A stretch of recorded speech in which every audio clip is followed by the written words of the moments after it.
كتشوفوا خرجت ادم، جينا للرباط، جينا نفوجوا شويه، ماشي نفوجوا، جينا لعند الطبيب صراحه تقال وخرجت.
المنظر غزال ما شاء الله.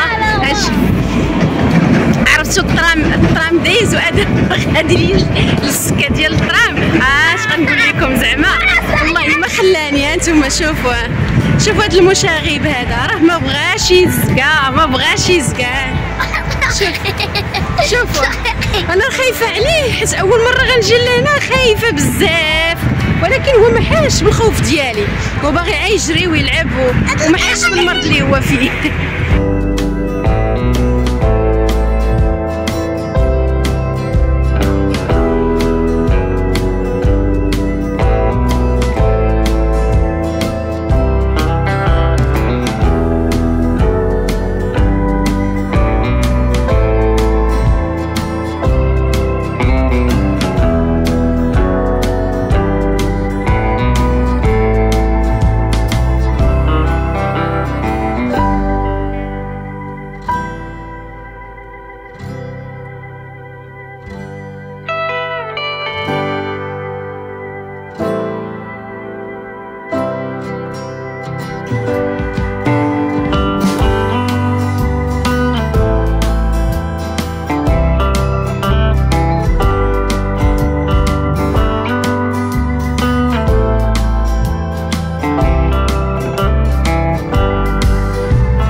هاد الساحه ديال صومعة حسان صراحه داكشي غزال ما شاء الله.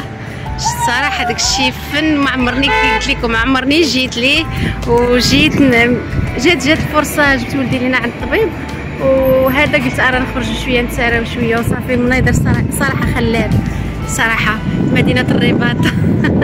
انا غاديه طالعه باش نشوف صومعة حسان كيف كتشوفوا. ها نتوما شوفوا ادم فروح كي غادي داير. صراحه عييت والله الا ضروني رجليا، ولكن الفرصه كتجي غير مره، قلت نخرج نشوف ونملح عويناتي كيف تيقولوا. صراحه بغيتكم تجيو تزوروا هاد المدينه هذه، مدينه الرباط. صراحه راه شي حاجه اللي هي زوينه بزاف، ما كنشارك معكم كل شيء. انا اول مره غادي نجي نشوفها، كنمشي للسبيطار في الصباح وكنرجع في العشيه، كنغتنم فرصه كنخرج نفوش شويه، كنضربها على رجليا باش نحفظ الطريق ونحفظ مدينه الرباط. صراحه زوينه بزاف، نتمنى تجيو انكم تزوروها. انتم شوفوا معايا الدنيا ما شاء الله كلها غزاله كلها. صراحه المغرب فيه ما يتشاف وفيه ما يدار. ها انتم شفتوا معايا، يلا لا عجبكم الفيديو تبعوه حتى الاخر.